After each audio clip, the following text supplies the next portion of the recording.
It's trying.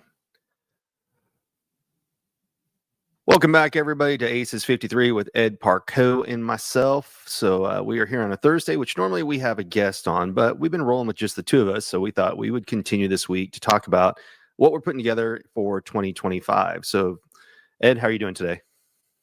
I'm doing good. How you doing? I'm good. I don't know where I was going with that. Third show for the day so far. So other than that, yeah. This is look. I got my grandpa mug. Ah, look at that, old man. Yeah, well, that's what happens. Some of us do it early. Some of us do it late. I'm late in a lot of things in life. Well, it's like, I watch Fox. And they have Greg Gunfield on there, and he has a show. He just had a baby. He's like 50. He's 58, 57, yeah. 58. It's like, God, these people. That's really, anyway. Well, we live longer. What they say the average age is 77 for men, and I think it's like 84 for women or something like that. I had a kid late in life. I didn't have a kid till 42, but it was that's not 57 though. Right. That's what I'm saying. It's just the thought of how long will you be in their life, and can you make it to the major milestones in their life? Will you be there for their graduation? Will you be able to walk them down the aisle or be present at their wedding?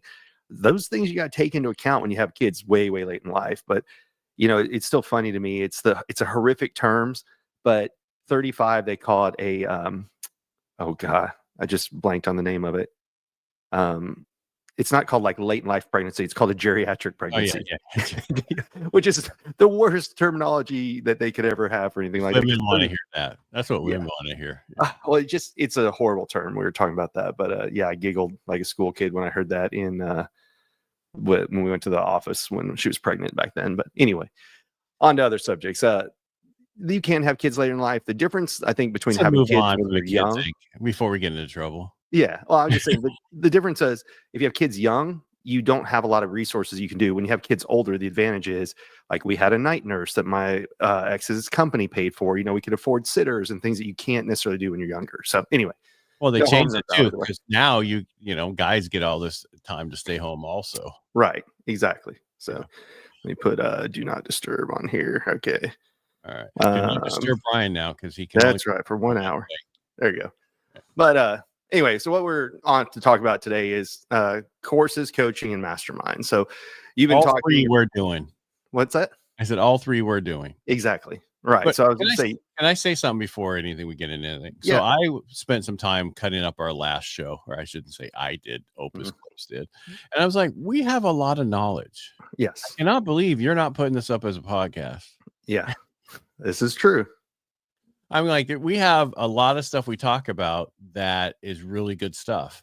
And so I vowed to do this. If you're up for it, we need to create a group. We need to put this up as a podcast starting in January 1st. And we need to have our mastermind in place. Right. That's one of the things that definitely need an in-person event. I think we can start with that, but we also can start with group stuff. The whole thing we started this was a sales thing, and we still are, but we focus really mainly on how to be the authority in the industry, and that is our thing. And then we brought so much knowledge over the time. I interviewed a guy yesterday on one of my podcasts, and they help entrepreneurs create software for what you do, right? And I was telling him about my GPTs I'm created, and he's like, "Oh, but we got to think where you can create that to like a login. So they log in to get your GPTs and stuff like that and pay you for it and all that stuff. There's a lot of stuff you can do because I created like multiple to that last couple of days. One of them was because I'm putting the podcast course together. Well, a lot of times people don't know, I interview so many people and they're like, man, you're in the top 5%. I'm like, only 5%, not 1%. But, they're trying to be nice to other people. But I ask the right questions. I follow along. I do certain things. I'm like, there's got to be some way to create something in ChatGPT to help people to ask the right questions. Yeah. So I did. I created a GPT to do that, to where you drop in the person's one sheet, their website. If you're on Podmatch, their Podmatch information in there. Drop in your theme of your podcast, and then it creates the questions along your theme of your podcast. And I tried it yesterday for two of mine, and I just went along my way, and it was exactly perfect. Awesome. So So there's so many things I'm just saying there's so many ways to do this to make it easier for you. Because Right. most of the time I read a couple things on them and I just go from there and I follow along with the way I take the podcast. Yeah. And the guy yesterday he was a journalist when he started. He goes, I was trained to ask these questions. How did you come about it? I'm like, I'm in sales, dude. We talk about, and he's like, oh, now I see it, because salespeople know how to ask the right questions when they're successful. Yeah. And so it was a natural thing for me as a salesperson. Well, back to what you're talking about, I'm amazed how many people will be like, hey, I want to be on a podcast, or hey, be on my podcast. And people won't even watch one episode of what they're getting ready to go on to, or, not even research the website. It's crazy to me, because everybody should be doing their research to a degree. Like, you're doing an advanced version of it with ChatGPT, but something simple is, if you're going to be on somebody's podcast, go and watch an episode. I'll actually hit up the host and say, hey, what's one of your favorite episodes? And that way it lets them know, one, I am going to go research them, but two, I want to know why it's their favorite. Is there something in there that we can talk about? But I agree with you also. I like knowing information about the people, but not pre-planning the entire thing out. No. But Right. have some questions there that could, because this thing will create your, it asks you, how long is your podcast? That's what I create. How long is it's 30 minutes. So when I first created it, it knows I have 30 minutes. So it breaks it down into different segments, but it doesn't mean it's just there as a backup. It's the stuff we do on radio. We have a script for the different segments, but we don't follow it 100%. It was just there in case you get stuck. It's the like those questions, are those statements you have when you're on stage that you fall back to in case you lose your train of thought. That's what it's there for. That makes sense. Are you all right there? Because you're looking at something. No, I'm looking at the comments. I'm checking Instagram to see what people are saying. One guy said something very interesting. So, no, I'm just making sure. Repeat. Let me see where I just found I was reading it. Piss up in the air like you just don't care. There you go. Yeah.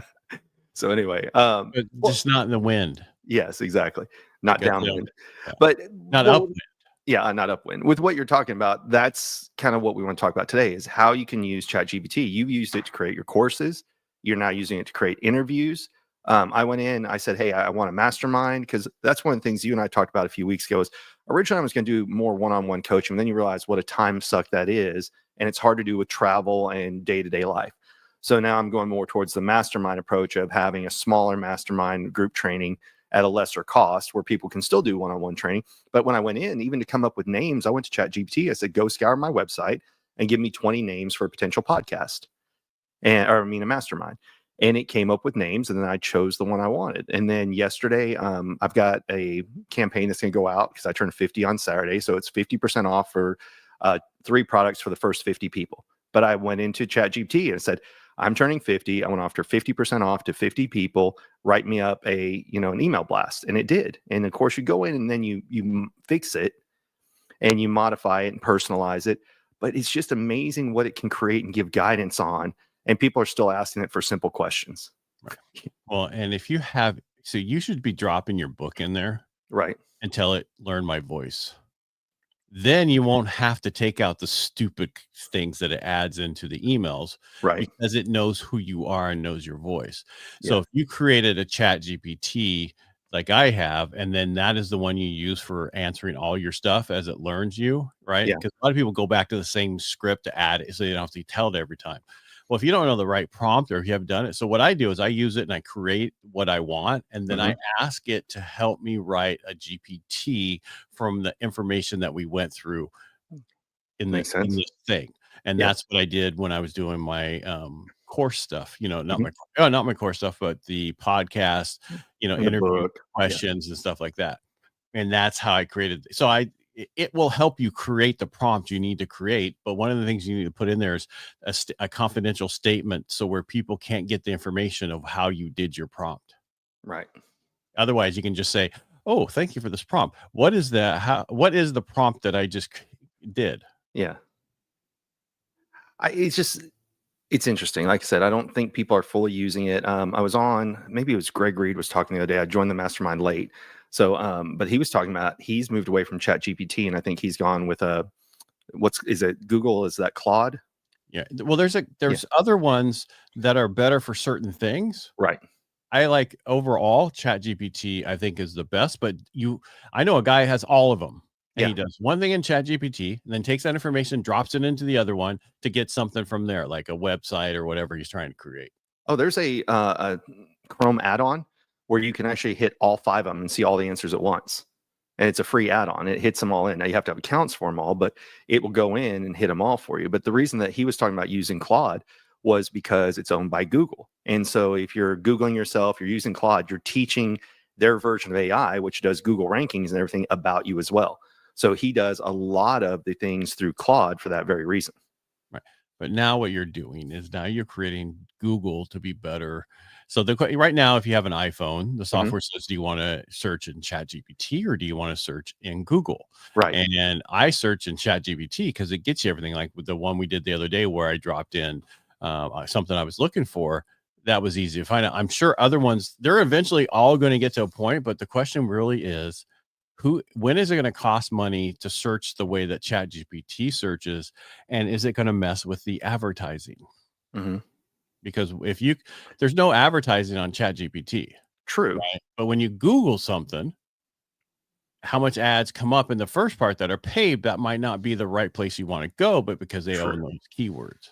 Well, but remember, they are the largest because they own, between Google and YouTube, they dominate the market. So it's smart to feed your stuff through them to keep yourself relevant. Yes, I'm still using ChatGPT. I prefer the interface better. I like the look and feel. But after that conversation today, I'm definitely going to play in there and make sure I'm putting myself in, because again, it's feeding those 2 other monster engines. Feed those other monster engines also with your videos. True. And I mean, if you don't have your Google page set up for you and adding videos and stuff to it on a daily basis, you're losing out. Well, that's one of the things we talked about, Juicer, right? That was one of the things Steve turned me on to, that it takes, whatever you post on social media, what does it do? It posts it to your website. So it looks like you're posting to your website every day. I didn't know for the longest time to even have the Google My Business, have your Google storefront. Right. Like, so many people don't have that set up. And that's a major, major thing of how people can find you, is, do you have a, Google My Business? Yeah. You need to have that set up and have it set up right. Yes. Because when I moved my office to this other office, the guy's like, what the heck?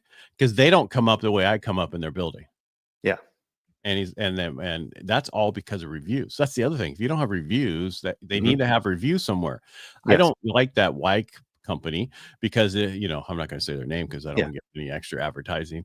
But I do get reviews, and it was talk about the same 2 people because we're on the team, right? But I'm the head and the other one. And if they would think they were the same review. Yeah. And then take it down and not have it there. I'm like, this is ridiculous. They're different reviews. It's just one time it's Ed and so-and-so, and one time it's so-and-so and then Ed. Yeah. But they think it's because it starts that way that it's the same person writing the review. There was I can't remember if I told you this or not. There's a lady. It might have been fixed by now, but I just got so pissed off. I just said I'm going. Quit using them. Yeah. There was a lady that, to be on her podcast, she actually go watch one of mine and give me a 5-star review in her process to apply to be on her podcast. I thought that's genius to tell people, go and leave me a review, or before you finish this, go and watch an episode and leave me a positive review, which is smart. It's just a request, but who's not going to do that when they're applying to be on her show? If it's a good show, yes. Yeah. Yeah. But see, I tell people to leave one afterwards because but it's lately people have been applying to be on Inner Edison podcast through Podmatch and go, I've watched this last episode, watch this other. And I ask people, I don't know if you watched my episode. They're like, yeah, I have, because I wanted to know how. And so it's been a lot more people doing it the right way, because I want to make sure you want to be on my show. There's people who reach out to you. So if you're on Podmatch and you're going to get on someone's podcast, don't write a freaking novel. Right. Just say, hey, I'd like to be on your podcast. Here's my information. I'll search your profile page. If I have to read your War and Peace, you're not coming on. Right. Because I'm not going to read all that. And a lot of them are done by other companies who are trying to, so they're not even doing their own to get on podcasts. They hired other companies to get them on podcasts, which I think is a waste of money, because all they're getting you on is 4 podcasts a month, and you're paying a lot of money, where you can get on 4 podcasts a month, or you can get 4 podcasts a week or a day through just going to Podmatch and what it matches you to and just dropping some information. So get your just regular assistant to do it. I mean, I have agency on there because I have so many podcasts, and that's not a brag. That's not me Yeah. dropping stuff like Brian does. I just did it because it made more sense cost effectively to Hmm. run instead of different ones for each one. Sure. So, okay, we talked about podcasts, doing things like that. ChatGPT, you created the one to interview your guests. Use ChatGPT to help design part of your course, right? Yeah, And then, well, the first one I started with was my book. I right, wanted to know how to cut it up into a course because I've never done a course like you guys. You guys are yeah, such course masters. And so it broke it out for me. But then I did that I wrote a podcast book called Build, Grow, yeah, Podcast Mastery. I haven't really tied that name down yet, but it was basically build, grow, and monetize.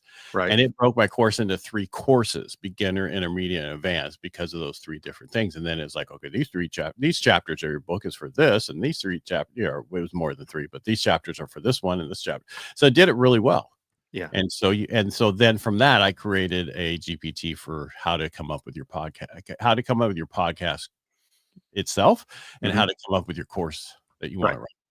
And so, but that's the whole thing, is it gave you the ideas, and that's where I still think people are missing it, is they think it's for very simple, like write me an email, and it's so much more valuable.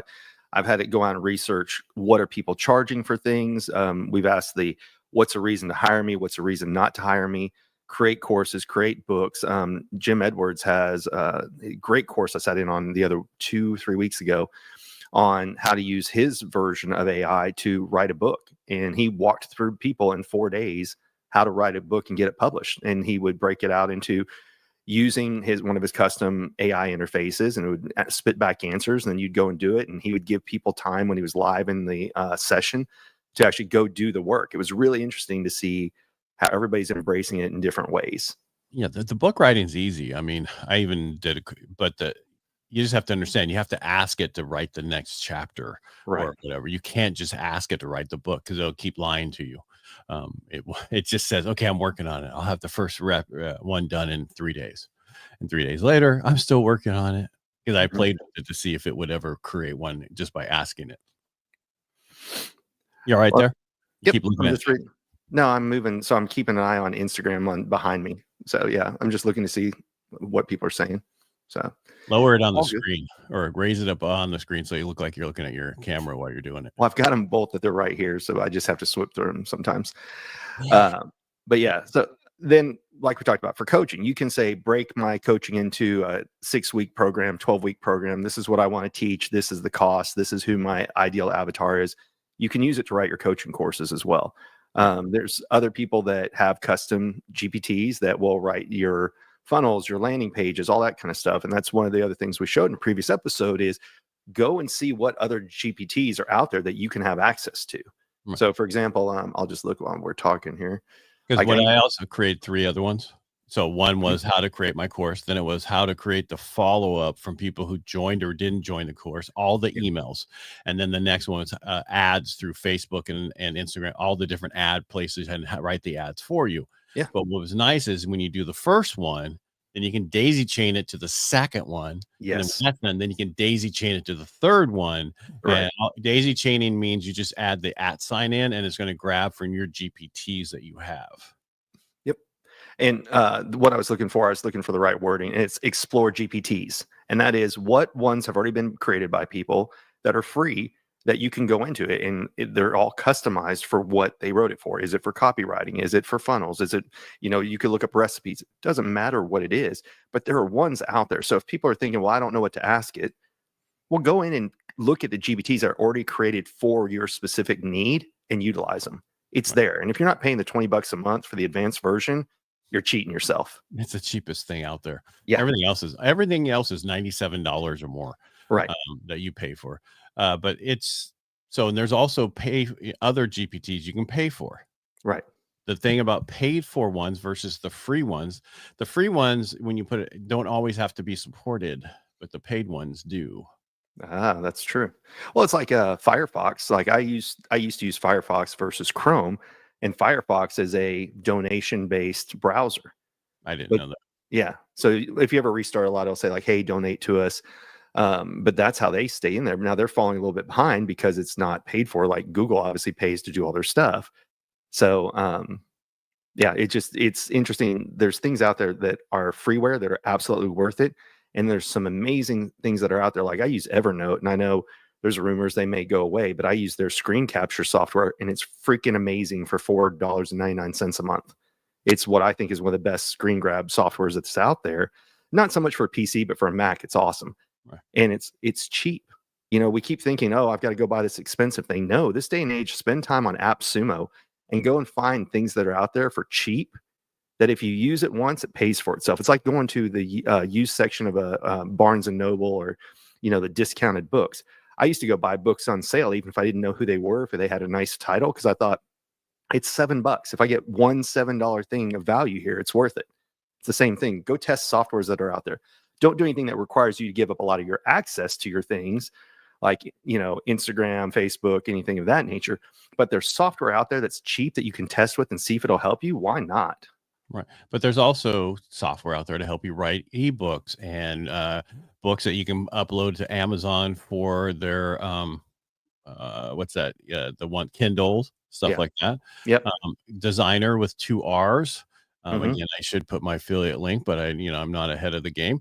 Actually, you created this one, so they wouldn't be down there. But and then there's one other one I paid for. Well, the first one, design was like for $27. Try us out. Well, then you don't get all the features.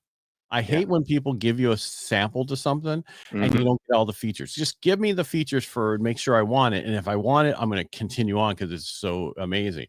And I've written multiple ebooks in there. Like I think we talked about this a week ago. I had somebody reach out to me because I was on a divorce podcast. And I'm Mhm. like, okay, they want my book, but I'm like, okay, but it's not so much focused on divorcees.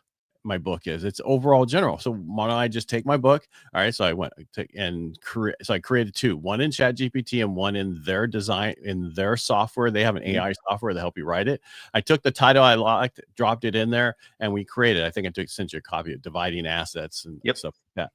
And it was a 90-page ebook about how to deal with stuff during a divorce. Well, then I was like, okay, well, what else can I do with this stuff now? How else the stuff that I deal with can I write? But you can also have it write a small ebook that you can give away as a lead magnet on your website to get people to Right. sign up. You can get it to there's so much you can use the stuff for and publish little ebooks and sell them for $3.99, $4. But just like you said, it was only $7. So how Mhm. much? You get 1,000 people buying your $3 thing. You just made $3,000. There's a lady who's out there who she created templates for Canva. When Canva first came out, it was a little clunky. It was, to move around, do things. It's so much easier now, especially since it integrates with Chat GPT and other software. But she created templates. I think she charged like $4.99, $7.99. And I'm talking $7.99. But she became a millionaire because so many people wanted to use Canva, but they didn't know how to use it. So it was definitely that, selling to the masses because it was a software that people didn't understand.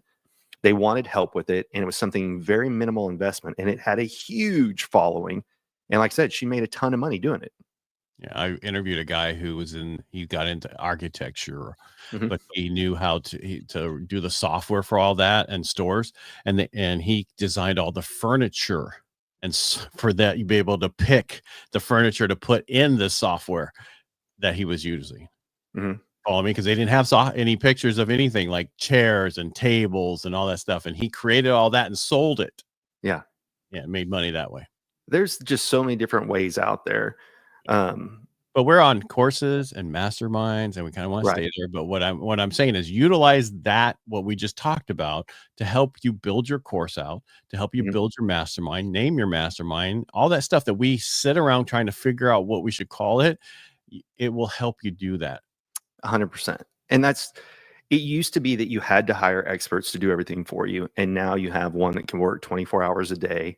Matter of fact, right before we jumped on here, I was watching the high level, they were doing a live on Instagram and they were showing off the AI assistant and just everything that it can do. And it's just amazing of what is possible with the power of your fingertips now that wasn't available before. Are you using the AI stuff on there? Not yet. 'Cause I go in, I ask it. I got the voice one. You got the voice one? I have it answering if I miss a call from the internet, I have Mhm. it answer. It's better than the, hit 1 for sales, 2 for this, and I don't want to pay for live for those type of calls. And I Right. usually grab them because they come to my cell phone, but it's the internet stuff. And some people don't know, Right. hi, this is whatever, can I help you? It's close. It's not 100%. It's about 70% there. But it feels better. Like I called to a doctor's office this morning for something, and when you get the hi, if this is a medical emergency, please hang up and dial 911. It sounds so robotic. That's a normal, but that's Right. the normal stuff that That's they what I'm saying. That's what we're used to. And so now when it sounds so realistic, it doesn't bother me that even to know it's not a real person, because it sounds like a person instead of an hi, thank you for calling, type thing. But so I use it for my podcasts. I use the AI. So it's been having conversations with people Mhm. without me.